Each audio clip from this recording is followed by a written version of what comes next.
My 17-year-old daughter, Eden, was banned from the wedding for my sister Brooke because she was too young.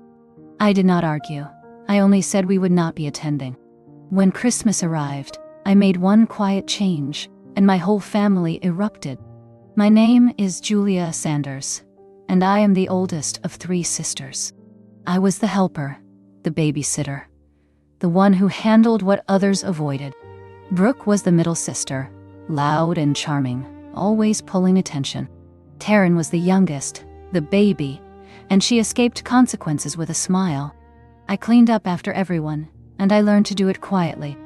Years later, I adopted Eden when she was 3 years old. She had big, serious eyes, and a careful way of watching people. The first time she called me Mom, I cried after preschool pickup. I promised her she would never feel unwanted in my family, not ever again. Last spring, Brooke got engaged, and Eden made her a card, full of glitter and tiny paper bells. Brooke called it sweet, then forgot it in her car. Eden did not notice. She was too excited about the wedding. She looked at dresses online and asked if she should wear her hair up or down. She was nervous, but hopeful, and she wanted to be included. Then the invitation arrived in the mail. It was thick paper with gold edging. I opened it at the kitchen counter, while Eden did homework at the table. I scanned the details, then my stomach dropped. Only my name and my husband Eric were listed. Eden was not invited. At the bottom, in neat polite print, it said, "Guests must be 18 and over." Eden looked up and asked why her name was missing. I told her it was an adult-only wedding, and I tried to keep my voice steady. She went quiet, then asked, "Is it because I am adopted?" She said it calmly, like she had been saving it for later. Something in me cracked anyway. I told her no, and I held her close. But I also knew what she meant. This was not the first time my family had treated her like an afterthought. This time, it was just official. I did not fight. I did not yell. I simply clicked, not attending. My phone rang the next afternoon, and I answered with a tight chest. It was Susan, my mother, and her tone was careful. "Julia," she said, "I heard you were not going to the wedding. Is this really about the age rule?" I told her the rule did not matter. Eden was the one left out. I said I will not sit in a church while my daughter is pushed aside. Susan sighed and tried to soften it. She said Eden is almost 18. It is not like she is a little kid. She said she is family, and Brooke probably did not mean it that way. Then she said, "Do not punish your sister over this. It is one night, and it will be easier if you just go along." I did not debate. I only repeated the truth. Eden is not invited, so Eric and I are not attending. Susan called me stubborn, and I ended the call. I thought that would be the end of it, but the messages started within an hour. The family group chat lit up, and every line felt like a shove. Taryn wrote that I was making a scene over one simple rule. Brooke wrote that I always turn things into drama, and that it was not personal. Someone added that other guests could not bring teenagers either, so Eden was not special. Susan sent a long note about unity and forgiveness, and how hard it is for her. I did not answer any of it, because I knew the trap. Eden saw the notifications, and her face went still. That night, she deleted the dress pictures from her phone, and she stopped asking about hair. She did not cry, and that hurt in a different way. She looked unsurprised, like she had learned this lesson before. I sat beside her and told her she belonged with me. She nodded and said she knew. As the weeks passed, no one apologized, and no one named what happened. The calendar moved toward Christmas, and I realized silence had become their answer. By the time the wedding weekend arrived, the house felt strangely calm. Eden did her homework, and Eric made coffee like usual. I told myself that calm was a choice, not a defeat. On the morning of the ceremony, Susan sent a text that said she wished I would reconsider. Taryn sent a longer one, full of smiley faces and blame. Brooke sent nothing at all, and that silence spoke louder than any argument. Eden stayed in her room, and I heard her music through the door. I knocked. and asked if she wanted to do something together. She came out with her hair pulled back, and her eyes looked tired. We drove to a little diner, and we ordered pancakes, because it felt like a small rebellion. The waitress asked if we were celebrating, and Eden smiled politely. I watched my daughter keep herself steady. It was the way I used to, and I hated that. When we got home, I saw more messages, more hints that I was ruining a perfect day. One aunt wrote that I should stop being dramatic because Brooke deserved happiness. Another wrote that family always comes first, and I should remember where I came from. I read them, and I put my phone face down. That night, I made popcorn, and we watched a movie on the couch. Eden laughed at the funny parts, but she kept glancing at my phone. I told her she did not have to prove anything to anyone. She did not have to earn a seat. She asked me if I was angry, and I told her I was clear. Anger burns fast, clarity lasts longer. A few days later, wedding photos hit social media, and I saw my sisters smiling in matching dresses. I noticed a caption from Taryn, about sisters forever, and nothing about my family. I closed the app, and I felt something settle in me. If they could erase Eden with one invitation, they could erase her again. Christmas was coming, and I knew what they expected from me. They expected my house, my cooking, my effort, and my silence. I decided I would not give them all of that. Not this year. I did not announce anything. I simply did nothing. In early December, I usually set a date and host everyone. That year I did not send a message, and I did not offer my house. The silence did the talking for me. Susan called and asked what time we should all come over. I told her I was not hosting this year, and my voice stayed even. She asked why I was being cold, and I said I was done pretending. I said Eden was hurt, and no one cared enough to name it. Within minutes, the group chat woke up again. Taryn wrote that I was punishing everyone for one wedding rule. Brooke said I was holding a grudge and ruining the holidays. Someone wrote that Eden should understand being left out because she's almost grown. I did not answer, and that seemed to make them louder. 2 days later, the doorbell rang in the late afternoon. I opened the door and saw Susan and James on my porch. They held a box that smelled like cinnamon. Susan smiled too widely and said they brought cookies, as if sugar could fix it. James stood behind her, quiet and stiff, like he wanted to disappear. Eden was in the hallway, and I felt her pause. Susan stepped inside and said we should talk like adults and move forward. Then she said the sentence that changed the room. She said, "Eden is not really our granddaughter, Julia. You know that." She said I was acting like this was the same as blood, and it was not. My throat went dry, and I saw Eden freeze. I asked Susan to repeat herself, and she tried to soften it. She said she loves Eden, but I was taking things too far. She said one day Eden would leave, and I would regret burning bridges. James still did not speak, and that silence felt like agreement. I stepped between them and the hallway, and I told them to leave. Susan looked shocked, like boundaries were a crime. I closed the door, I locked it, and I held Eden until her hands warmed again. The moment Susan and James stepped off my porch, I held my breath and listened. I did not hear kindness in their visit. I heard leverage and a threat. Susan kept repeating that I would regret it when Eden left me someday. She said their door would stay open and I would come back once I realized they were right. She said it like a promise and like a punishment at the same time. I did not answer her because her words were not meant for a conversation. They were meant to make me doubt my own family and crawl back into line. So I closed the door and I locked it. I leaned against the wood until the air felt normal again. Eric asked if I wanted him to say something, and I told him no. Eden stood in the hallway, too quiet, and I saw her trying to disappear. That night, I barely slept because I kept hearing the phrase, "not blood," like a bell. The next morning, I told Eden what Susan said, even though it hurt me to repeat it. I have never lied to my daughter, not about anything that shapes her life. Eden sat on the couch with her knees pulled in, and she stared at the carpet. Her hands clenched hard in her lap, and her shoulders turned rigid, like armor. She asked if Susan really believed she would leave me, like I was temporary. I told her Susan did not believe that. Susan hoped it.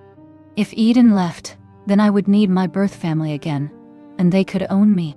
Eden nodded slowly, and her voice stayed steady. She said they did not get to hope things about her. She said they did not get to rewrite who she is. I told her she was my daughter, because I chose her, and she chose me too. Eric sat beside us, and said the same, and Eden finally let out a long breath. For a moment, the house felt safe again, and I thought the boundary might hold. I should have known that people like Susan and Taryn do not stop when you stop responding. I thought the visit would be the worst of it, but the next wave arrived quietly. About a week later, my cousin Elise forwarded an email, and she sounded embarrassed. She wrote that she did not agree with it, but the whole family was reading it. The message came from Taryn Sinclair, and it was long, rambling, and wrapped in fake concern. She wrote like she was worried about me, and every line still painted me as unstable. She told them I had abandoned the family for a girl who manipulated her way into my home. She implied Eden had been difficult, distant, and ungrateful, and that I refused to see it. She suggested my bond with Eden was unhealthy, like love had turned into obsession. She claimed I was protecting Eden from imaginary slights, and punishing everyone for rules they did not make. It was vile, and worse, it worked fast. People started reaching out with soft voices and sharp assumptions underneath. Aunt Marlene texted to ask if I was okay, as if I needed help. Uncle Peter called Eric and asked if I was having some kind of breakdown. Even strangers in the family tree joined in. A second cousin left a comment on one of Eden's art posts. She said Eden was lucky and should not forget who gave her a home. Eden saw it on her phone, and I saw her expression shut down, like a door closing. That was the last straw for me. After that comment, more followed, little jabs dressed as advice. Someone wrote that Eden should be grateful and stop causing division. Eden did not answer them. She just stopped posting for a while. I watched her shrink her world to avoid giving them another target. That is when I understood the damage was larger than the wedding. They were willing to smear a child, to protect their comfort, and to win a story. Taryn wanted a narrative where Eden was the problem, because that kept Brooke spotless, and kept Susan innocent. I did not reply to Taryn, because arguments feed people like her. I decided to answer with something she could not twist, a full record. I did not write a response. I wrote a dossier, and I treated it like evidence. I gathered screenshots, group chat messages, and old texts, and I labeled them by date. I added photos from family events, and I noted who was missing and why. I included every ignored invitation, and every exclusion dressed up as tradition. I included every time Eden was called your girl instead of our granddaughter. I wrote a letter that stayed calm and stayed factual, because emotion would have given them an excuse. I sent it once to the extended family. I used a simple subject line for those who wanted the full story. I did not demand anyone take sides, and I did not ask for apologies. I only gave them the truth and let it stand in the light. Some people replied quietly, and a few unfriended Taryn without drama. Some did not respond, and some told me I should talk it out, for peace. A few did not believe me, because believing me would mean admitting what they enabled. None of that changed why I did it. I did it for Eden, so she would never doubt her own memory. She would never wonder if she imagined the pattern. I wanted her to stop asking herself if blood would have made them kinder. When I hit send, my hands were steady, because the decision was already made. I was not trying to win. I was trying to protect. Some relatives thanked me for clarifying, and some stayed silent, and that silence was its own answer. The loudest ones kept pushing, insisting I should forgive and host, and pretend nothing happened. I learned who cared about peace, and who cared about people. I also learned that certain doors are only useful as exits. I am sure they still talk about us, and I am sure Eden's name is said with judgment. They can keep the story. They lost the right to know her. After that, I blocked everyone who tried to argue. I blocked everyone who treated unity as more important than a child feeling safe. The silence that followed felt different, not empty, but clean, like the house could breathe. The week after I sent that record, the noise changed shape and it thinned out. Some relatives went quiet because they could not argue with dates. Some stayed loud because loudness is their only tool. Brooke finally texted, and she wrote that I had humiliated her. She said I could have handled this privately, like a normal sister. I answered once, and only once, with a plain sentence. Eden was excluded, and no one cared until I stopped hosting. Brooke did not reply, and I did not chase her. Taryn posted vague quotes about betrayal, and tagged family members for sympathy. Susan called twice, and left a voicemail that sounded like prayer. She said she missed the way things used to be, and she blamed me for change. James sent one short message, and it said, "You are overreacting." Eric read it, and he asked if he should respond. I told him no, because my boundary was not a debate. Christmas arrived with less food and more peace. Eden and I made cinnamon rolls, and we played music, and we did not rush. Eric hung lights on the porch, and Eden laughed when he got tangled. We went to a small movie theater, and we shared popcorn, and the cashier wished us a happy holiday. No one asked about blood, and no one treated Eden like a guest. Later that week, a few family members reached out privately. Elise apologized for forwarding the email, and she said she was ashamed. Aunt Marlene admitted she had believed Taryn at first. Then she read my record. She said she had been blind, and she asked how Eden was doing. I thanked her for asking, and I told her Eden was healing. I did not reopen the door for everyone, and I did not offer another chance on demand. I learned that forgiveness without change is only permission. Eden kept her phone off more often, and she started drawing again. One night she showed me a sketch of our living room, warm and bright, with all three of us on the couch. She wrote under it, "Safe place." I put it on the fridge, and I let myself believe her. January came, and the world moved on, like it always does. The family did not suddenly transform, and I did not expect it. What changed was my own posture, and the way I protected my home. I kept my blocks in place, and I stopped checking for updates. Eden returned to her routines, but with a new caution in her voice. When she talked about college, she spoke softly, like dreams could be stolen. I told her to speak them out loud anyway.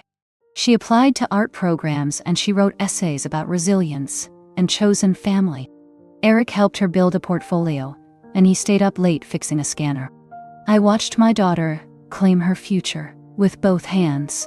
One afternoon, Susan showed up again, not with cookies this time, but with tears.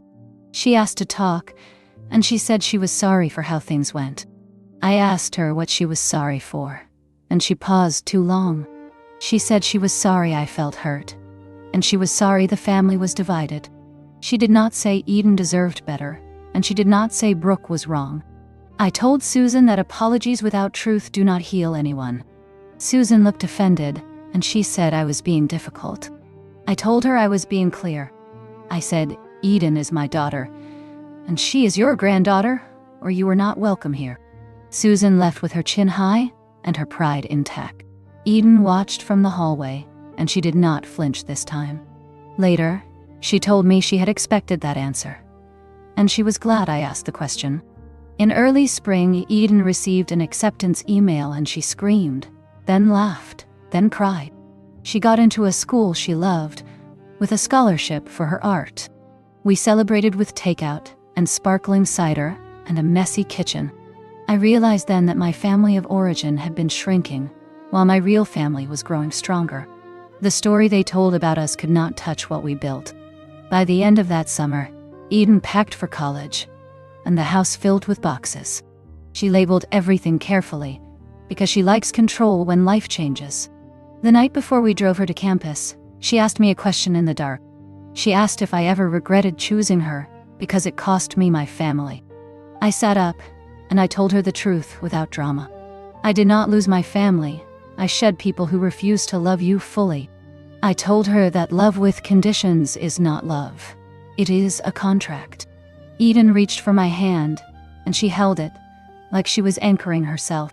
The next morning we drove for hours, and Eric played her favorite playlist. We carried her boxes up 3 flights of stairs, and we made her bed twice, because she wanted it perfect. When we hugged goodbye, she held on longer than usual, and she whispered, "Thank you for picking me." On the drive home, my phone buzzed, and it was Brooke. She wrote that she heard Eden was leaving, and she wished her well.